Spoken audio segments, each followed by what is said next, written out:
Alright, it says I'm live. Hey, it's David here.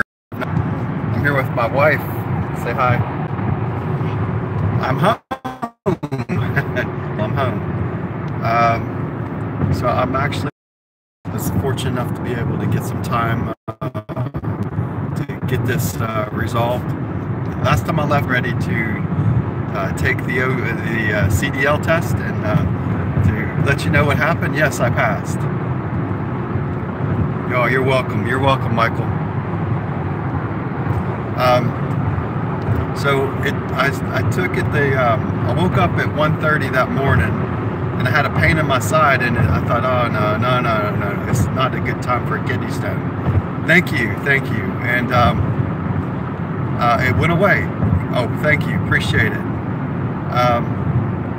Thank you, Michael. Thank you, Nathan. So we ended up going to Phillipsburg, Pennsylvania, and I tested my home state. I met the guy previously that was going to do my test, so I wanted to go with him. So 9 o'clock, and I got done 11:30. Now, if you're Pennsylvania, now I've heard come April 1st, you got to start testing in your home state. So I would recommend that you go scope out your area. If you're coming in to do your CDL test with Millis, that after April 1st, I believe you might want to check with your recruiter to make sure and double check that. But I've heard after April 1st, you got to test in your home state. Now, a lot of times they'll test you in Wisconsin. But if it's true, then you got to go back to your home state to test. I chose to test in Pennsylvania because they're a pain in the butt to transfer a license from Wisconsin. That's what I was told, so I went ahead and tested at this place called Long Bus in Phillipsburg. So the test consisted of the pre-trip, obviously, and if you're wondering how it went, he made me, basically he said, do the air brake test first, or the end cab to start with. If you fail that, then we're not moving forward. So what we ended up doing is the end cab, air brake. He made me do the full pre-trip around. I did choose a trailer with super singles. There's a little hint for you, by the way. If you get to choose your own trailer to if you got a super single trailer, and Perry's vehicle was super singles as well, so I didn't have to worry about the duals. There's a little hint for you. So I don't know if that makes sense or not, but he made me only do well, I actually had to do with the steer tire. He told me to do one drive tire and one trailer tire, so in the axle itself. So that's how he went. But he made me do the move on. So I guess he got tired of me talking is what it ended up being. If you think about that, I just kept on telling him. I looked at him, I can be loud, and until they tell you to be quiet, be loud. Just keep on talking. Talk about everything that's in your head at that point. About that. Make sure you stay away from saying everything is good and things like that. So. Securely fastened, on with bolts, no rust, not frayed, not broken, not cracked, blah, blah, blah. Just keep on repeating. One of the things that I forgot, though, was I didn't forget it. I knew the part. It was called the slack adjuster with the brakes. But for life of me, when I was taking the test, I couldn't remember the name. So after the test was over, I said, what was that part? He says, you meant the slack adjuster. You knew what it was, but you couldn't name it. And I said, I know. So I gave you half credit for it. I said, that was kind of cool. At least he knew I knew the part that I wanted to pull with a 1/4 inch or an inch of play, but I couldn't remember what the name of it was. So I'm fighting this kidney stone right now. It's been going in and out of being painful. I see my doctor tomorrow. I'm going to do a KUB and try to find this thing and see if they can. I know where it is located, and hopefully I can pass it in the next couple of days. So it's going in and out, and it gets stuck, and then it's painful. So my wife doing a little bit, but I got my pain medicine, non-narcotics, that they handed to me. So that's kind of nice. After the pre-trip, we did backing. I had to do blindside parallel park. That was I was fortunate enough. Yeah, it's been very painful. We did blindside parallel park. I did straight line back and offset back to the driver's side. So I think it was driver's side. Yeah, offset back to driver's side. And hey, you guys got remember when you're doing this, don't hit any cones though, because hitting cones is automatic failure, right? Hitting the corner is automatic failure. So stop prior to get where you need to go. Get out and look, because this is your CDL exam, right? You only pass it one time. You pass it once, you're done, right? So that's my recommendation. Thank you, appreciate it. Kim Savage, I love your video content. Keep up the great work. Are you out on the road now? Thank you. Yeah, I'm here with my wife right now. She's. Hi, I'm driving. I'm home. I got home. 5 weeks on the road and finally got home. Had to get a kidney stone to get home. And Perry, he's out there grinding it out to the 8th of March or something. His dad is retiring from the police force. I think he's been, if I'm not mistaken, his dad's been a policeman like 40 plus years.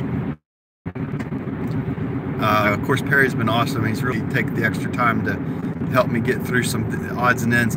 Now, one thing I will say about your trainers, if you don't ask questions, you're not going to get answers. So it's not their job to have you pass the CDL. It's your job to pass the CDL, not their job to help pass that CDL. Let me see what kind of questions I got here. So I would recommend that, oh man, all messages are visible. Give me a second here to look back. Oh, you're starting class in April. Cool. Going to Texas? All right, Nathan. Yeah, I definitely enjoy your channel. A little contest. Perry won't mention it though.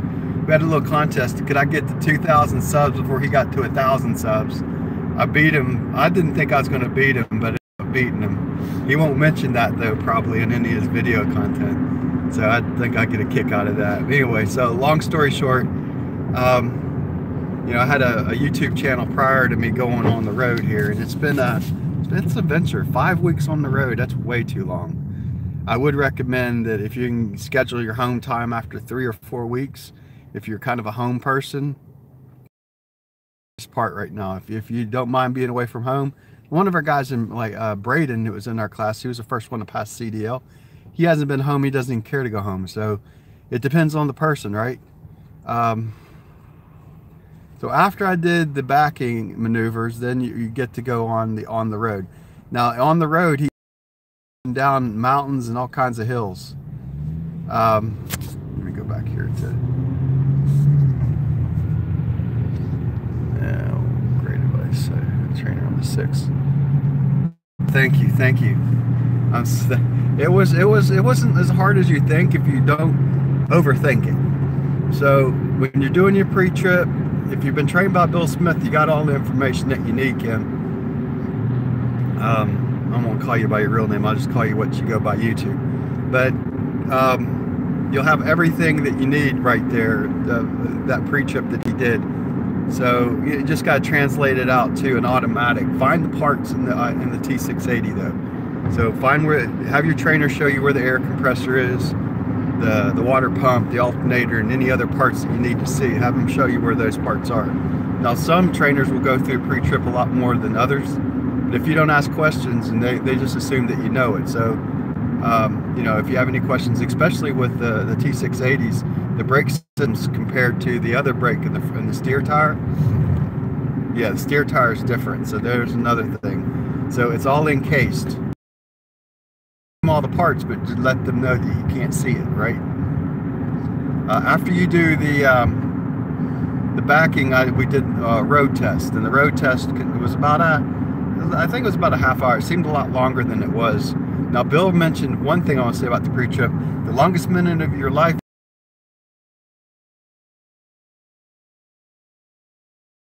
That timing of the 1 minute with the 4 psi in one minute, not losing 4 psi in 1 minute. That is true.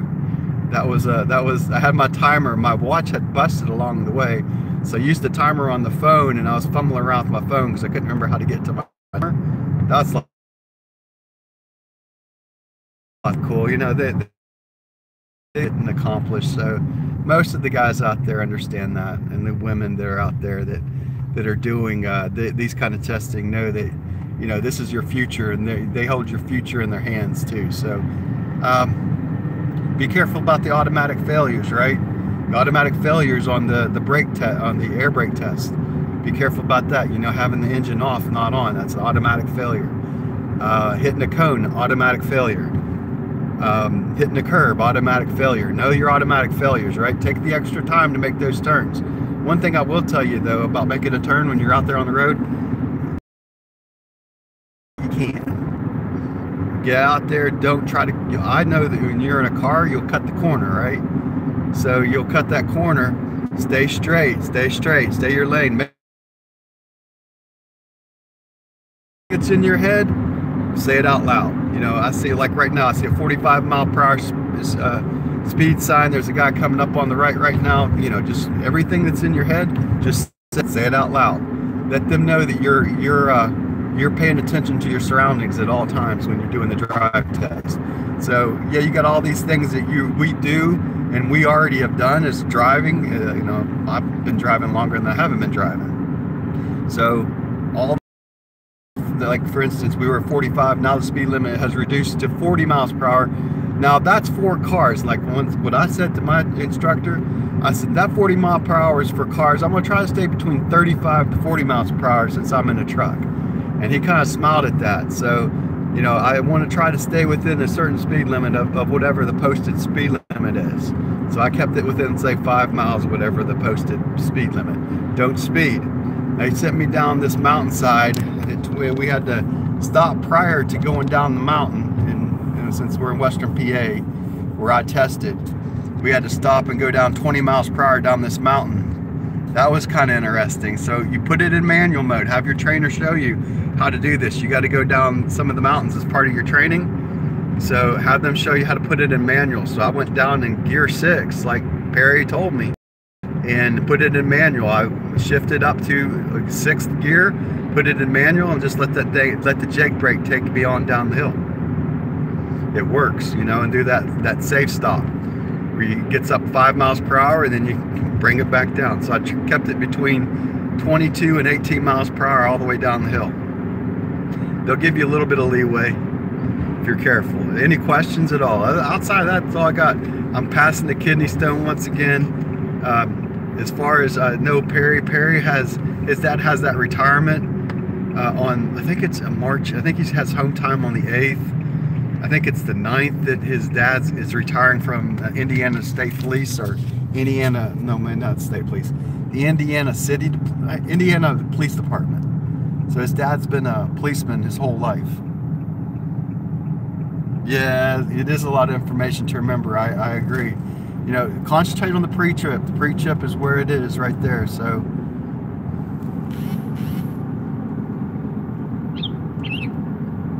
what was the most nerve-wracking? It wasn't so bad, believe it or not. Going down the mountain wasn't bad because Perry actually did it first to show me how to do it. And you know, your trainer should hopefully, you know, make your trainer work for his money. It's my advice. They get 10 cents for every mile. These guys that are out here, they get 10 cents. Well, if they've trained more than 5 individuals, which most of them have, they get an extra 10 cents for every mile that you're dispatched and whatnot, or 10 cents for every mile that you drive. So hey, make them work their money. Make them work for their money. I know Perry doesn't know that. Perry knows I should say he's been very helpful, but I actually, you know, keep them on their toes and make them answer questions that you got. So that's what I do, and Perry's been extremely helpful when it comes to that. So I would tell you, interview your trainer. You know, just because this guy comes in the door and says, I want to train you, I say interview him. You're a hot commodity out there, because believe it or not, they need you more than you need them. Remember that. Because you figure, just throw, you know, if you're driving 3,000-4,000 miles a week out there, dispatched miles, extra $400 in their paycheck. So they're getting rewarded to be out there with you guys. So remember that. So I would tell you, I'd recommend that, you know, interview your trainer. I know I interviewed Perry before I went out with him. I talked to him. We talked about 2 months prior for me getting out there and doing it. You know, and I felt, and And I'd recommend, you know, it's kind of hard to know all the trainers out there, but once they come in and you start, if you can get, you know, even Perry knows 3 or 4 other guys out there that he can recommend you to. So I would get with Perry and ask him, who else would you recommend that I can talk to if he's busy and he can't train you at that point. So I know I'll be out of his truck. He's picking me up, I believe, on March 12th, and then we're going to be out until I get I'm at 9,000 miles right now, a little over 9,000, I believe. So I need 6,000 more, and then I'll have my own truck.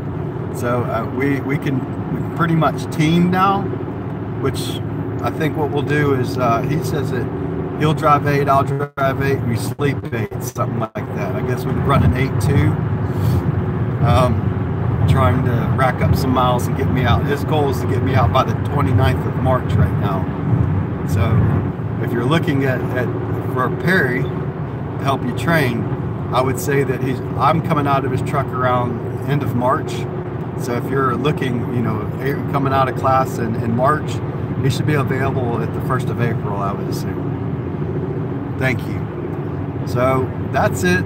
That's all I got for you right now. My wife and I were going to her migraine appointment today, and I'm glad to be home. I'm home for about a week, working out this kidney stone problem. What's next for you in training? After you get your own truck, you're basically out with you're on your own. Although your trainer should be getting in contact with you at least once a week. You have their number, and you should be able to keep up with them as well. And then you also have, you know, Greg Griffin and all the other, if you have questions with outside of that, you have your dispatcher. You should have the same dispatcher as your trainer. So that's kind of a neat thing. So you kind of get to know your dispatcher a little bit.